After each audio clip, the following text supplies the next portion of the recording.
I talk about inspiration, love, and harmony, but then they see explicit language. That's a contradiction. But I'm going to reframe it in their mind. So they're like, so we got to set the expectation that I reframe contradictions, or you can help me fix that, because I want to put in there what to expect are contradictions, life's contradictions, society's contradictions, paradigms, people's mindset contradictions. So I am going to discuss that, but I'm going to reframe it so they understand how I put another angle on mindset. I put another angle on how you look at things. Like, for example, you were reiterating to me the other day how to do your mirror talk, or how to wake up in the morning and direct your mind. And I'm like, no. Or the ego, you were trying to reiterate and express what you got from me. And I'm like, no.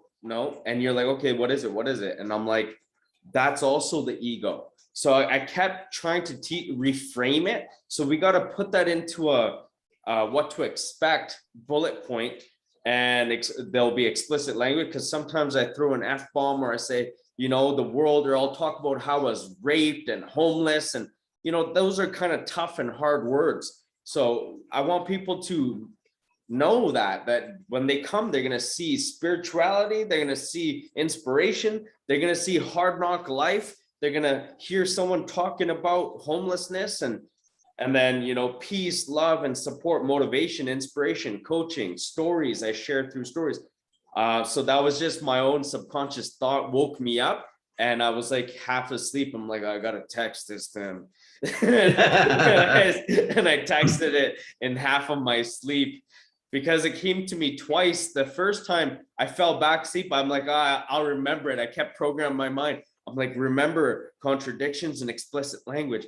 I fell asleep for 30 minutes, woke up, I'm like, oh no, I forgot. And it came back to him. I'm like, contradictions. And then I'm like, I had to text it. But so that was that text. But let's get into this later. And what I want to do is I want to do an exercise today. But before we do the exercise, I want to address the things that I know you probably are already letting go of. You're already coming into terms with in your life. You're already like expanding and expressing your life in different terms. But something, if it's not released, it's a block.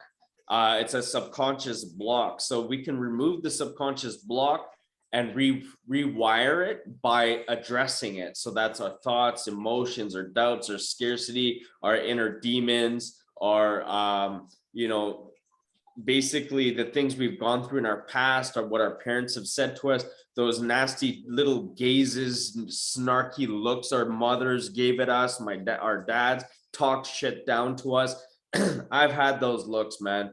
I've had bad looks. Maybe you had it worse from your mom. My mom didn't do that to me. My stepmom probably did that and wanted me to get beat up by my dad, and she used to give those looks. And my dad used to come home after 12-hour shifts, and he would end up beating us and hitting us. And then she would advocate for children. Oh no, don't hit children. I'm a saint of God, and I'm a Roman Catholic, and I don't believe in that. But she was the one that created it, and she watched it happen. And then she had the audacity to say, oh, don't hit them, after she created it. Mm-hmm. So I know what those feelings are like. So we're going to address that. We're going to address, some emotions you had with your dad. So I want to target a few little emotions. I want to know some of your thoughts, those inner thoughts that come up, some of the feelings you go through, like what is the anxiety? What do you think? What do you feel? We're going to bring those up right today. And I want to hear a story about a timeline in your life, maybe what the most significant timeline. I don't know if you were 5 years old or 15 years old. Let's pick the most significant one. And I want you to share with me a story. I want you to share with me your memory of it. like the scene, play out the scene for me in that year or whatever it was, a significant era of what happened that profoundly affected you, or that's a memory in you. So bring that up and I want to hear it. Okay. There were several, so I've got to try to find one that is above all the others. Yeah. Yeah. So.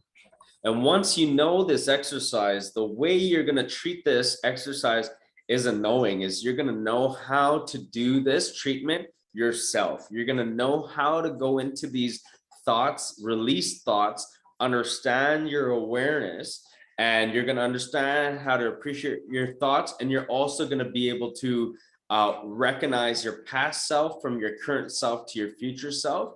And that's what this exercise is going to be. So this is giving you the guidance. Once we focus on the one, you can go back and do it yourself for others.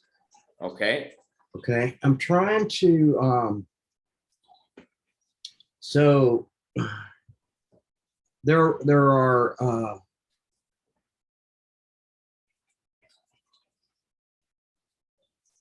so I'm just going to say this because I'm trying to help. I'm trying to find that time zone, but there's two things that that were very revealing.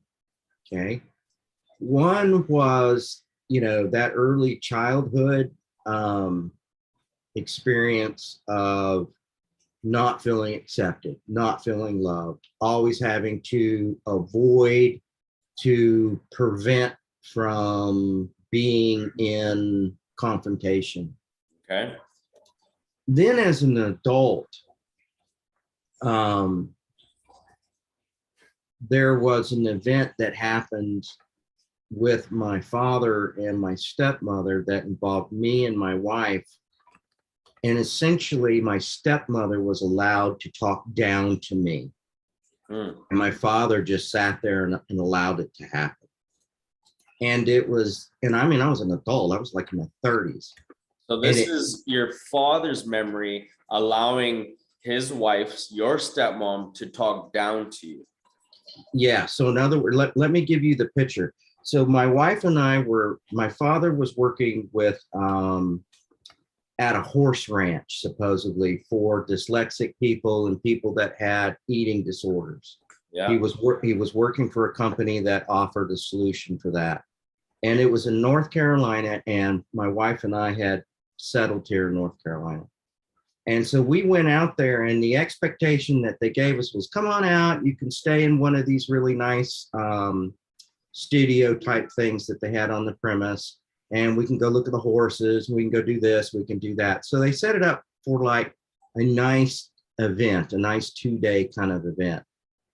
Well, when we got there, and we settled in, I can't remember if it was the day of or the very next day. Yeah. We went to their room, their little studio kind of thing.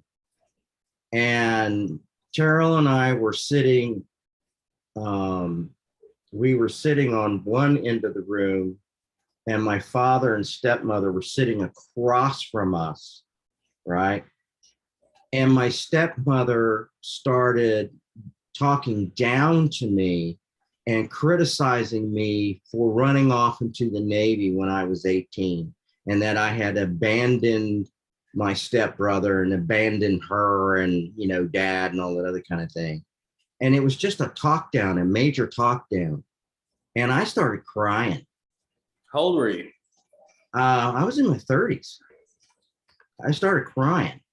And I mean, it was impactful to my wife too. It hurt my wife. It hurt my wife to see me crying. It hurt my wife to be in that. And I mean, we've talked about it several times since then. And what that did is it brought up that childhood feeling of not being accepted, right? Let's talk about this one, because it really, I guess, it was kind of like on the top of all this history of childhood damage, if you will. You know, even when before I went off in the Navy when I was 18, And, Chuck had only been my stepbrother for like 3 years, 4 years, not even that long. I mean, he just came in, and the whole time it was just suppression, suppression, suppression. And you remember me telling you a story when I just graduated from high school and my dad was beating the dining room table, you're a bum, where are you going to, all this other kind of crap. And I joined the Navy. So when we were there at the ranch and we were in their room, it was like a Spanish Inquisition to me. I was just stunned that it was happening. I was stunned that my dad was sitting there not saying anything. And he had an expression on his face of approval that my stepmother was, running the show, and why did you do that? And did you know what that did to Chuck? And did you know what that did to me? And all this other kind of thing, with no regard whatsoever as to what my feelings were of why I left, because of the abuse, really, that I had been enduring all the way up until the time I was 18 years old. And okay. Pause 1 sec. In that moment, what would you have said? What would you have told them? What would you want to say right now if you had the chance to say it? What at that time, what would the words be for you to say? Could they not appreciate me enough to know that I had feelings too? Were they so blind to what the experience was that I was going through? Or why were they discounting me? Why was it always about them and not about how I was feeling? Why weren't they taking the responsibility of, oh, we gave you such a shitty environment that you escaped, you ran away, you felt like you had to run away? Okay. And what's the wisdom that you'd give them for them to understand why was it about them and not you? What would you say for them to recognize, like what, for them to see the significance of what you're trying to tell them? Like what about? I would have liked to have said something like, do you not see me here? Do I not count at all? Am I not an equal? Why am I less than?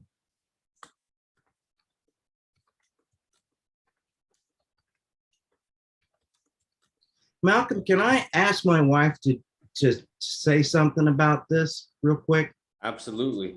All right, give me a second, because this is it, man. You found it. This is it. This is a harboring issue that I have.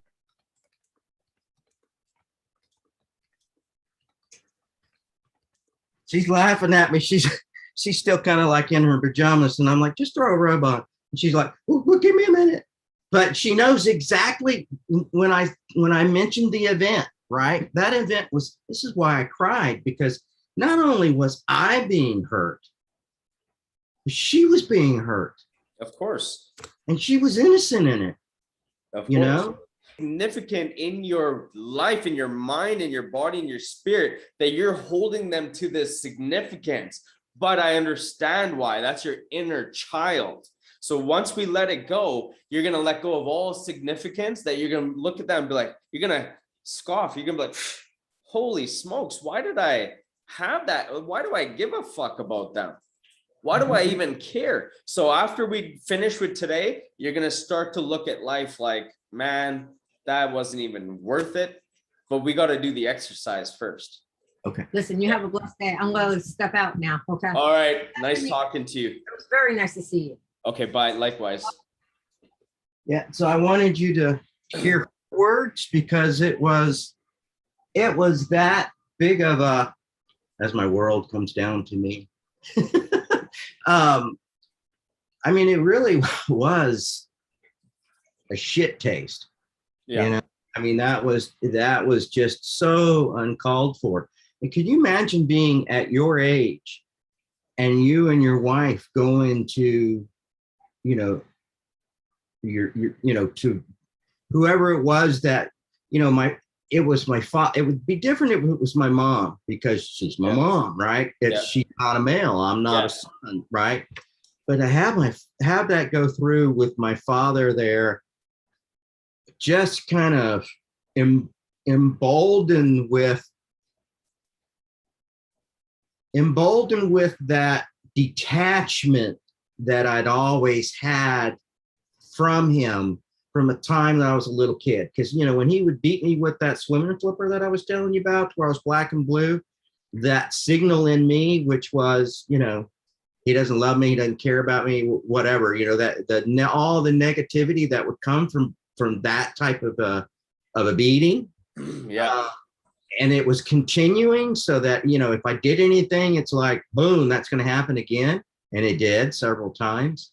Then to be an adult and finally expect, some kind of acceptance, and then for that to happen, it was like, to be honest with you, after that time, I lost all respect for my father and my stepmother. That was they were disgusting to me. Yeah. In my eyes, they were disgusting. And it was like, I don't want you around me. And What about now? You talked to your dad the other day. Yeah. Have you talked to him? Have you told him? No, he is too Is he too old and fragile now to understand? He is too old and fragile now. I mean, he's gonna, he's got maybe a year, 2 years at the most. He's like 86 or 87. And right now my stepmother has terminal cancer. So, she's got less than a year, probably 6 months, maybe a little bit less than that. But to be honest with you, though, I knew from that point, I think the thing that I was accepting about all of that was the acknowledgement that he was not a strong man, and that he was a weak man, and that if I was to say anything like that, that it wouldn't have registered anyway. Yeah. And it just would have bounced right back at me. So, part of that avoidance that I kind of built up around me, that's kind of been the walls, if you will. Yeah. Or the things that make me create a fake facade whenever I'm around people in authority, like, managers or whatever in the past jobs that I had, really negative. Yeah. All of that really kind of re-emboldened when I was in my 30s. And that was a time frame where I had just made the decision, because of meeting Terrell and everything, that, I really was going to stay out of the Navy as far as the active side, and just do it in the reserve side. So I was making a commitment, if you will, to the civilian world, and the idea of having a civilian life. But yeah, I never had, after that event, I never wanted to have a close relationship. I mean, when I went in the Navy, I didn't speak to them for 6 or 7 years. Yeah. Right. I mean, I didn't want to see them. I didn't want to talk to them. So, I was in the process of, Terrell was trying to encourage me to reconnect with the family, and, try to work on that. And so that was the beginning of me trying to reconnect. And, instead I got a major talk down and blamed for their problems and my adopted brother's problems, and all this other kind of thing. Now, my brother and I did talk about it. We didn't talk about that event. I think I told him about it, but he and I talked about, because it made me feel bad, because I wasn't trying to hurt Chuck. I was trying to get the hell out of there. I was trying to save myself and, just get away that negativity. And I talked with Chuck later on, and he understood, and, he was hurt. He missed me. And he thanked me for including him all the time, because I would take him everywhere I went. He would come with me. So he Yeah. got to hang out with my, bigger kids, my friends or whatever. And which wasn't good because we would go and smoke pot and, do other things. But for Chuck, and I was when Chuck and I reconnected, and he and I, as older adults had a relationship and stuff, I really felt bad for that, for contributing, for number one, when I was 15, 16 years old, and, he'd be hanging out with me and my friends, and we'd be passing the joint and I'd pass it to him. I was like, I was so disappointed in myself for doing that, and he said, that no, that was some of the most cherished times in his life because he felt accepted and included, and he was, I was accepting. So we kind of healed ourselves from that, and Chuck and I had a really good relationship. I miss him a lot. And yeah, Chuck's just a really good man. But my stepmom, whoo, and my dad, whoo, I mean, they created problems for Chuck. I mean, as soon as I left in the Navy, Chuck said it wasn't but like 2 or 3 months later, and they started sticking him back in state homes and stuff. And I was like, Chuck, what did you do to where they would put you in these centers and things? And he's like, I'd sneak out, or I would come home late, or they would be entertaining. And what it turned out to be was they were so caught up into socializing and drinking at night with friends and business people and trying to be big and important. And, they had crystal chandeliers in the dining room, and, silver set out, tea, coffee set type things, set out to look like they were impressive and rich and knowledgeable, and she actually lied that she had a college degree. Turned out she didn't, because I tried to reach the college, which happens to be local here, to get a copy of her degree, because she'd lost it supposedly. So I don't need a college degree to show significance in life. The way she treated you and the way she lived her life, she's gonna have to repent. She's gonna have to redeem herself in front of God, and her own self is gonna have to go through that on her own. It's gonna come to her. Those questions will be asked, and they're gonna face it. So it doesn't matter how much they tried to live in this life, in this material world. That was not significant at all. But I wanna do this yeah, you start. assignment now. Then, or what we can do, because at Did 8 I find o'clock. it that you wanted? Okay. Is this the thing you wanted to work on? Did I find that point? Yeah. Good. This is what we're gonna do. You gave me enough for us to do the exercise, just for whatever visualization you put yourself into. You're gonna put yourself there. It's gonna happen. But 8 o'clock, I have to drop my son to school. It's 7 o'clock. I want to wake him up soon. But we got time. So right when we do this exercise, you're gonna just relax. You're gonna go through it. I'm gonna take him to school. Then I'm gonna come back, and then we'll jump back on. But after the exercise, you'll have time to go through it instead of me snapping you out of it and saying, so how was it? So I want you to enjoy, go through it. So let's get started on that.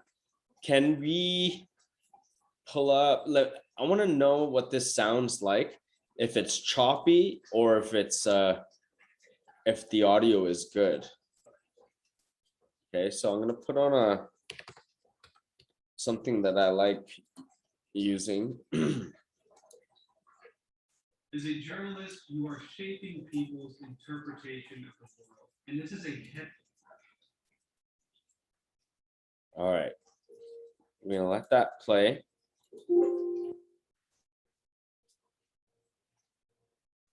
All right. You can hear me fine? I can hear you, but I didn't hear that very well.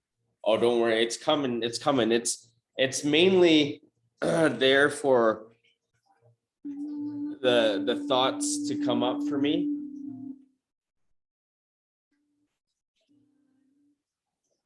That almost sounded like me. Hey? So that almost sounded like me.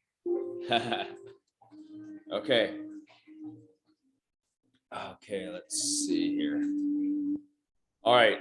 So what I want you to do is I want you to feel relaxed right now. Take a deep breath in. Yep. Hang on to that music that you're playing in the background. Yeah. I can't really hear it. Oh, no, So- that's fine. It's not for you. It's for me. Okay. Yeah. You just listen to my voice. You get into the flow. Or if you want, I can share it with you. You can play it also on your end at a low volume. I think that would be peaceful. So let me share it with you on in the Zoom chat. You can open it up on one of your YouTube windows. Okay. And what you can do is put it at a low volume. Well, you know what? Now that I know that it's for you, I can discount that because I want to focus on what you're saying. Yeah, but you can still focus and have some type of meditation playing. You're more than welcome to whatever to put yourself at a soothing. Do you have something soothing that you like or something to listen to? Tony, your voice. Okay, so let me see if this one might be better. I found something that's a little bit longer. This might be better. Yeah, this one, it's an hour. Okay, the other one would have stopped at 20 minutes. Okay, you ready? I am. All right. I want you to take a deep breath in, and I want you to be aware that your breath in is your breath in, and your breath out, you know you're breathing out. And I want you to continue breathing, and I want you to relax. Take a deep breath in.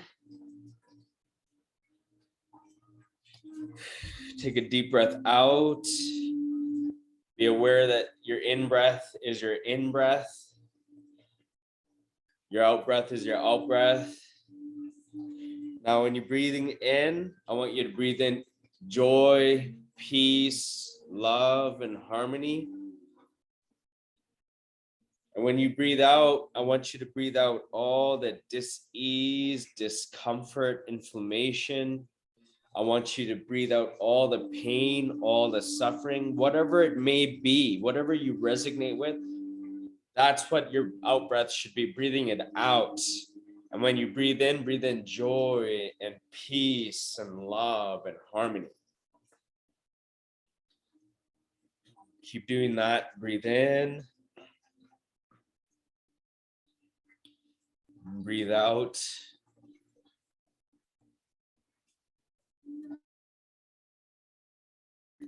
Breathe in and breathe out. Okay. Now, what I want you to do is, as your eyes are closed, shut, I want you to come into your awareness. I know that right now your eyes are closed and there's this black space. There's this darkness all around you. It's just space. Your eyes are shut and there's space all around you. Okay. Now, all I want you to do is when I ask to just nod your head, you can nod your head, okay? So when you notice that there's all this darkness and space, vast space around you because your eyes are closed, I want you to nod your head. Now, what I want you to do is become the awareness in this dark space in a form of a light or in a form of your third eye or a chakra or whatever it might be, a point. But that awareness, that is your consciousness. That's your spiritual being, your awareness. And now what I want you to do is just now, once you're aware that you're aware of this space, now let's do this. So I want you to bring up maybe 3 to 5 thoughts in the form of thought bubbles. Okay, so one thought bubble might be anxiety, depression. Another thought bubble might be memories of anger, pain, neglect. Another thought might be, feeling discounted, feeling less than, just bring up all these feelings in the form of bubbles or balloons or whatever you resonate with, whatever in the form it's going to come in this space. These are thoughts now coming. These washing machine thoughts are coming now. Okay, I want you to bring these thoughts now around. Now they're coming. I want you to nod your head when you know that they're coming. Okay. Now I want you to be aware of your awareness. That is you. That's your higher self. I want you to see the difference. Okay. Now, as I say this, I want you to know that you are not your thoughts and you are not your feelings. Keep them separate. You are the awareness. Okay, so now what we're going to do is, as they're in bubbles, I want you to take your awareness and now put it to one of the thought bubbles. I want you to take your awareness and let's pick one. I want you to pick one. Let's pick feeling discounted, and less than. Let's pick that thought bubble and let the other ones, the anxiety, the pain, the depression, let's leave those alone for now. Let's focus on feeling discounted and less than, okay? Now, what I want you to do is nod your head when you're focused on that one thought bubble. And I want you to ask yourself, how does this make me feel inside your head? I want you to ask yourself, how does this make me feel? How does it make me feel lonely? What does that feel like? Does it make me feel sad? Does it make my stomach cringe? I want you to ask yourself and acknowledge it. What does it make you feel like? And what I want you to do next is I want you to understand how it makes you feel. I want you to tell yourself, okay, I've asked myself how it makes me feel. Now I understand how it makes me feel. I want you to also appreciate that you've addressed the thought. In life, we don't end up addressing how we feel and how we make ourselves feel. So I want you to understand and appreciate your feeling. I want you to appreciate how you're addressing this feeling and this thought. I want you to say, okay, I understand you. I understand how this is making me feel. But does this serve me? Does this serve my higher good? And obviously your awareness is nodding no, it doesn't serve you. So I release you. Now I want you to release and let it go. You are the awareness, you're the owner of yourself, and you've acknowledged the thoughts and feelings, and you know it doesn't serve you. So you can release it and let it go and watch it float away. You're in charge. Watch that thought bubble float away. And as you see it floating away, because you've surrendered to it, you've accepted it, you've acknowledged and understood how it makes you feel, and you know it doesn't serve you, I want you to nod your head once you've let it go.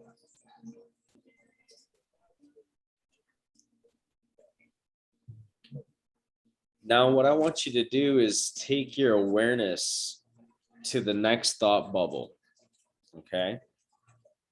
I want you to take it to anxiety and depression.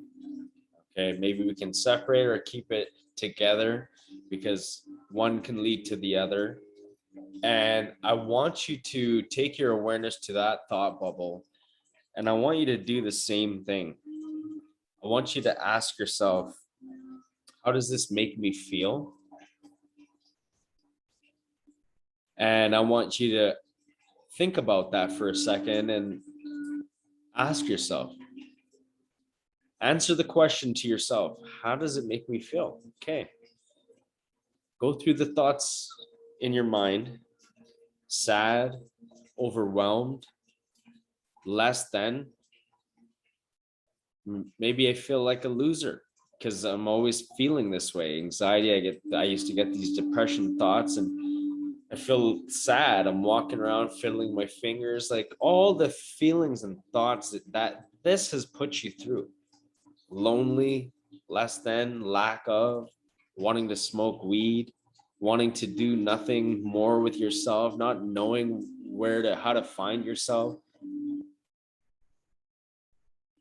So I want you to understand that. I want you to say, okay, wow, I understand. I understand how you feel. Wow, acknowledge, appreciate, thank you. I appreciate it. I appreciate it now. I appreciate you.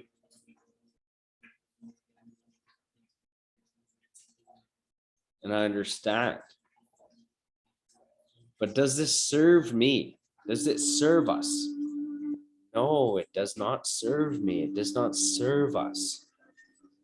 Therefore, I can let you go. I let you go.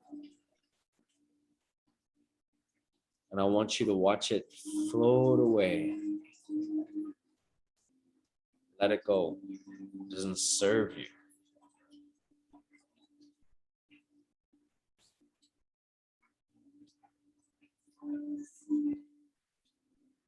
All right. Now, if you have other thought bubbles lingering around, let me know. Nod your head. Now, as your eyes are closed, just let me know what they are.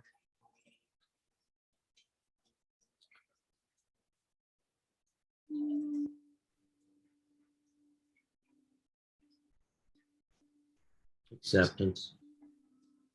All right. Now, I want you to take your awareness to the feeling of feeling accepted.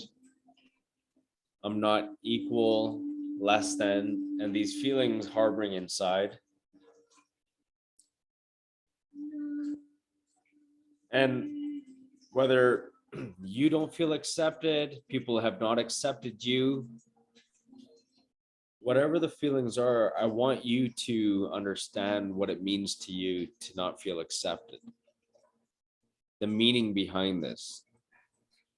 How does it make you feel? Now, question yourself to yourself and answer these questions. Ask yourself, how does it make you feel?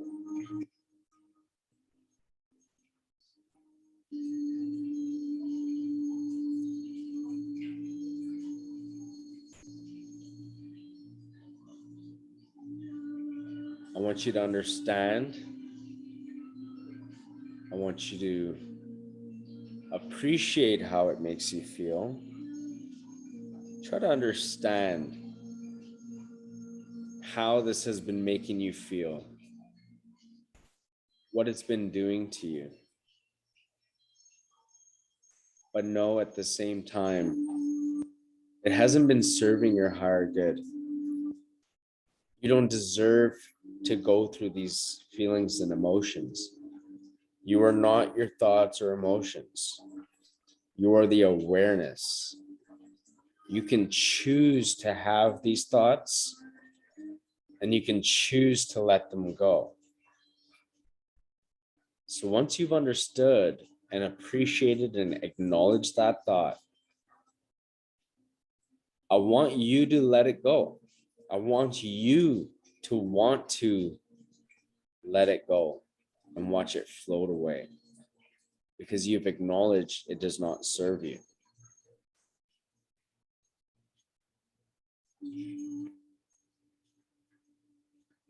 Now, what we're going to do is we're going to go right into the next exercise while your eyes are closed. Take a minute to just relax, bring thoughts of peace and joy and love into your heart, and harmony and peace into your conscious thoughts. Now, what I want you to do is I want you to visualize a timeline. I want you to picture and imagine a timeline, okay? And on this timeline, you see yourself for where you are right now. And you can rewind and hit pause. You can hit play and hit record. And I want you to scan all the way back in your life's timeline. And when you're ready, I want you to press play and press record. And I want you to rewind and scan back all the way back to when your stepmother was talking down to you about you, Kyle, abandoning the stepbrother and the dad and leaving. I want you to go back to that time frame. Scan all the way back, and when you get there, I want you to hit pause and then nod your head. Now, what I want you to do is, in this vision, I want you to go into the room that you're in, and I want everyone that needs to be there, and go into that place where that memory where she and your dad were sitting or standing and where everyone was. And I want you to remember this like it's happening right now. And I want you to press play. And I want you to remember that you are in control right now, okay? So this is your vision. I want you to be your own support. So we are going to your past self. So that Kyle that's there right now in his 30s, he is the past self.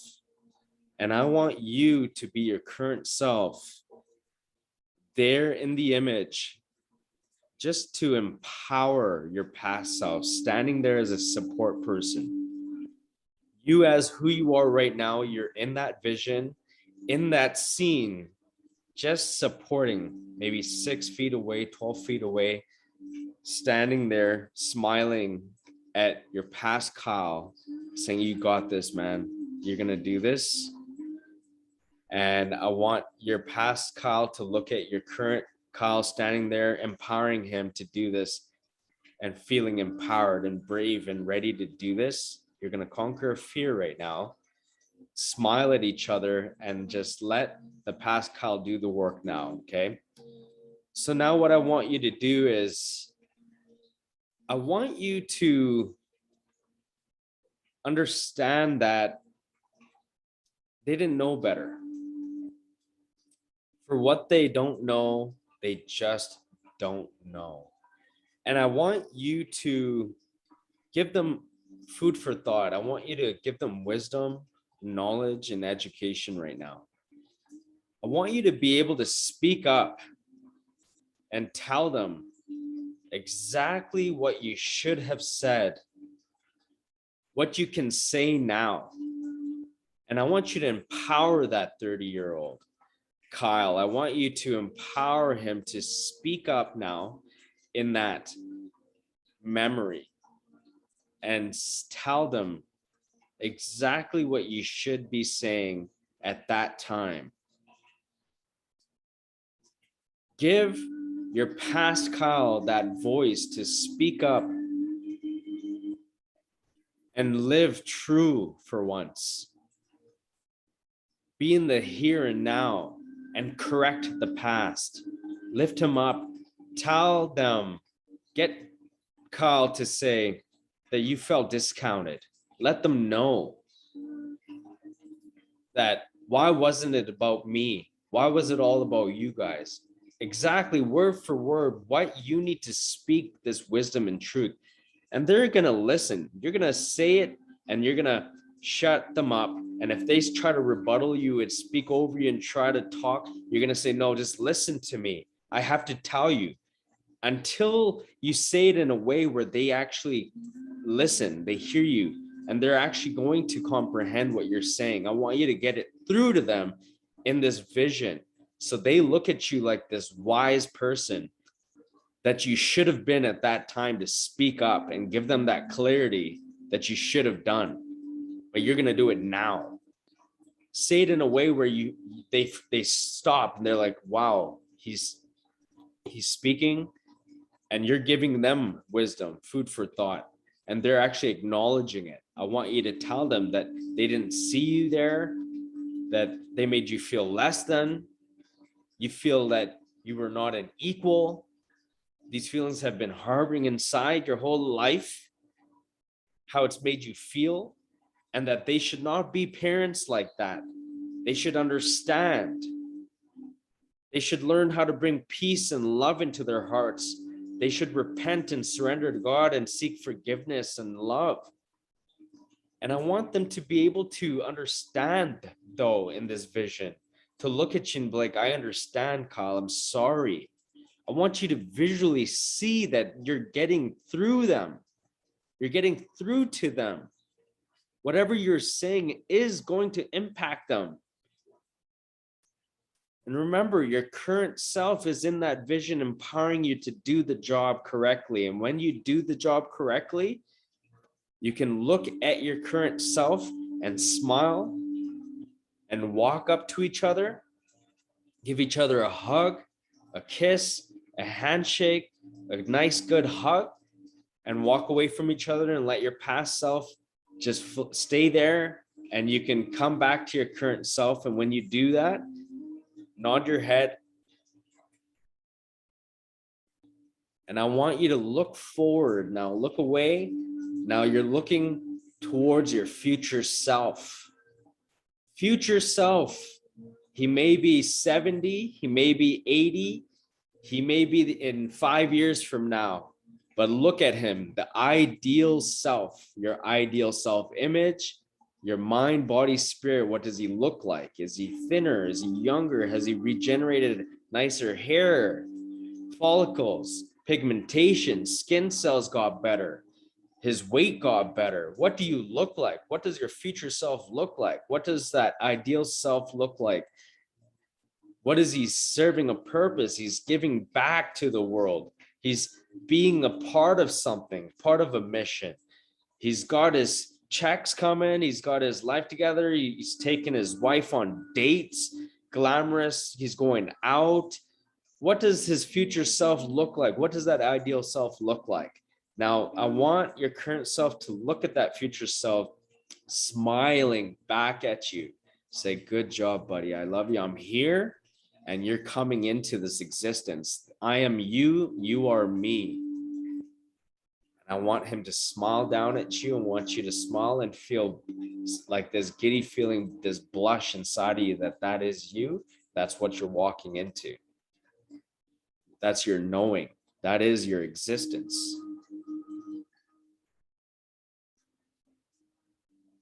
And when you're ready, I want you to open your eyes.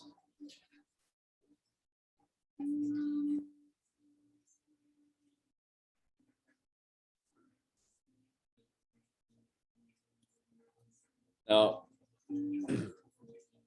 that was just a glimpse of the exercise, just a glimpse.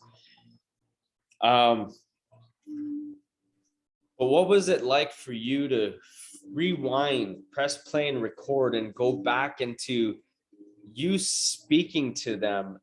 Because it seemed like you nodded your head, like you actually got there quick and you did it and you knew what you wanted to do. So explain that to me.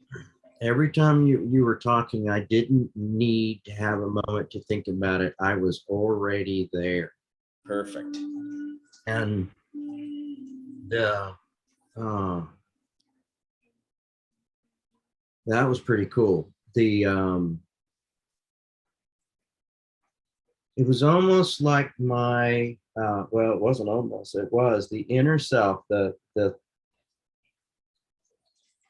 soul that I got to that dark space and immediately went right into my awareness, that awareness that I find when I do in the mirror. Yeah, good. I'm glad this tied together for you. Those bubbles came in, Yeah. and they were almost like little TV sets, little images, little visual TV sets of playing out, and